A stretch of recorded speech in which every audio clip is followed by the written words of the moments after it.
Mais informações sobre as invasões de domingo passado em Brasília. Foi colhido material genético das pessoas presas na hora do ataque aos três poderes e aqueles que acamparam em frente ao quartel-general do Exército em Brasília. Esse DNA vai ser comparado com as amostras encontradas nos locais depredados no dia 8. A Beatriz Manfredini está de volta ao vivo com a gente, tem mais informações. Diga, Bia.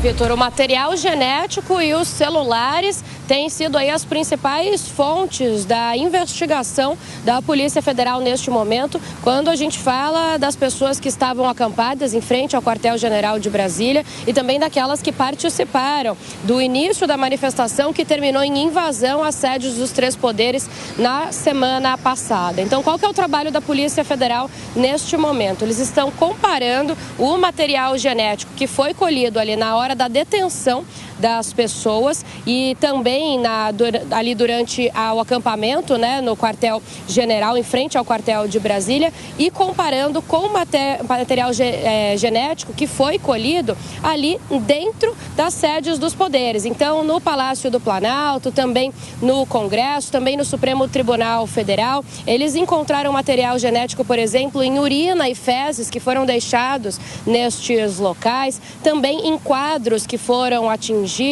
e em diversos outros materiais que foram tocados, então, por essas pessoas que praticaram a invasão. A comparação desse DNA, desse material genético, deve aí resultar em uma investigação profunda, em um resultado de quem estava ou não participando da invasão de fato. É isso que a Polícia Federal quer descobrir. Além disso, eles estão, então, investigando também os celulares. De acordo com a PF, mais de 1.000 celulares foram apreendidos e aí eles têm técnicos que estão mexendo nesses celulares com dois objetivos. O primeiro, realmente, de ler ali as trocas de mensagem, tentar descobrir alguma pista sobre a invasão, mas principalmente tentar descobrir quem são os financiadores de tudo o que aconteceu na semana passada. Então, eles estão procurando quem são os responsáveis por essa troca de mensagens, por organizar essa invasão e também por pagar para que essas pessoas ficassem, de repente, nos acampamentos ou mesmo fossem até lá em ônibus, em caravanas até Brasília, para então invadir as sedes dos três poderes. Então, essa é a linha de investigação da Polícia Federal neste momento e é importante a gente dizer que os trabalhos não pararam durante agora o fim de semana. A Polícia Federal está trabalhando de plantão porque são quase 1.400 presos atualmente e as audiências de custódia, elas ainda não terminaram. Por isso, a polícia estendeu os trabalhos para o fim de semana e as audiências nessas oitivas ainda devem acontecer durante agora essa semana que se inicia. Eles devem terminar até sexta-feira. Então, são 1.400 presos, lembrando que cerca de 600 foram liberados por questões humanitárias, né? Então, idosos e gestantes, por exemplo, mas os trabalhos seguem neste final de semana e continuam de forma ininterrupta também durante a semana, Vitor. E a gente segue acompanhando. Obrigado, Bia. Bom trabalho. A gente chama o Coronel Tadeu agora. Coronel, a gente vê que o trabalho da Polícia Federal lá em Brasília para identificar os culpados pelos atos do último domingo estão intensos, né? E não só esses culpados que estiveram no ato, mas também quem financiou esses atos lá no domingo, quem financiou os ônibus também que foram para o local para ficar lá e fazer a ofensiva, né? Cláudia, essa é a parte mais difícil do trabalho que a polícia tem que desenvolver, é individualizar as condutas, porque senão nós estaremos diante de uma injustiça tremenda. O número é alto, são mais de 1.400 pessoas e precisa saber se cada uma delas fez alguma coisa e o que fez, até porque não é só imputar a culpa por um determinado dano, é também avaliar qual é o dano qual é o valor que essa pessoa terá que reparar, porque possivelmente eu creio que esse inquérito ele deve chegar nesse ponto de se individualizar a conduta e pedir a reparação do dano, senão fica uma loucura você querer punir todo mundo e muitas daquelas pessoas apenas acompanharam aquela multidão no dia 8, né? Algumas possivelmente sequer adentraram a um prédio público, seja ele o Palácio do Planalto, a sede do Supremo Tribunal Federal ou mesmo a Câmara e o Senado. E eu tenho certeza que essas condutas serão individualizadas ou essas pessoas serão inocentadas e serão liberadas por não terem cometido absolutamente nada, ou chegaremos àquela tão famigerada decisão de, olha, absolvo por inexistência de provas, ou seja, a polícia não conseguiu catalogar exatamente o que foi que aquela pessoa fez.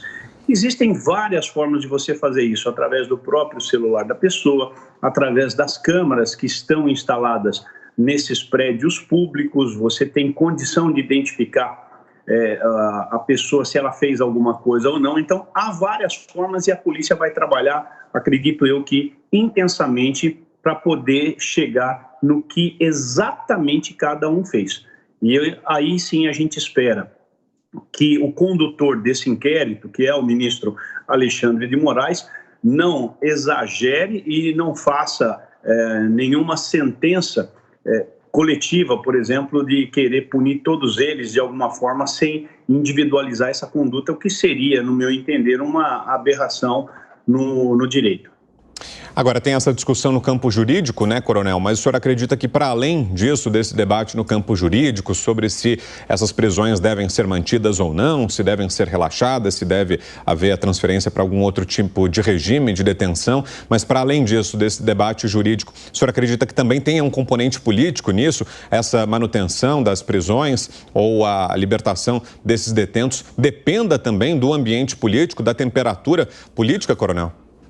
Eu não enxergo, Vitor, nesse momento, a necessidade da prisão dessas pessoas, a não ser que existam mais detalhes que façam com que haja o convencimento da autoridade judiciária em mantê-los presos. Mas, pelo que aconteceu até o presente momento, eu não vejo essa necessidade. Então, nós estamos aí com 1.400 pessoas encarceradas e muitas delas em condições absolutamente precárias. A gente tem visto aí esses acampamentos ou acantonamentos que estão sendo feitos de forma muito improvisada em ginásio de esportes, e eu acredito que essas pessoas, a partir do momento que foram identificadas, elas deveriam receber uma ordem da justiça no sentido de se manter numa determinada cidade, no sentido de se manter num determinado local. Você tem condições de dar essa ordem para essas pessoas e elas então teriam que cumprir.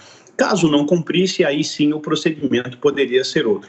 Então, essas pessoas, no momento em que são ouvidas, eu até vi pelas redes sociais e acredito que não é nenhuma fake news, elas receberam uma nota de culpa, dizendo exatamente por que elas estão sendo incriminadas, e elas poderiam então serem ouvidas, prestar o esclarecimento: olha, o que foi que você fez? Me conta desde o início até o momento da sua prisão, onde é que você esteve e qual foi a sua participação. Ela está ali fazendo uma declaração, né?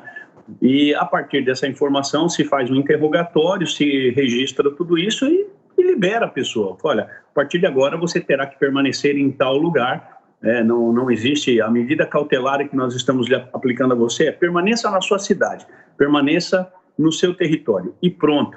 E tudo isso não estaria acontecendo. E eu acredito também, Vitor, que essas pessoas não têm a menor condição de violar uma investigação ou atrapalhar a investigação da polícia.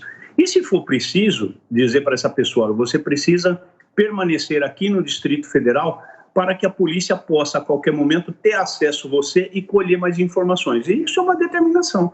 Agora, manter nessas condições eu acho um pouco exagerado. E aí, quando você falou do componente político, eu acho sim que está pesando um pouco o componente político e não o componente técnico.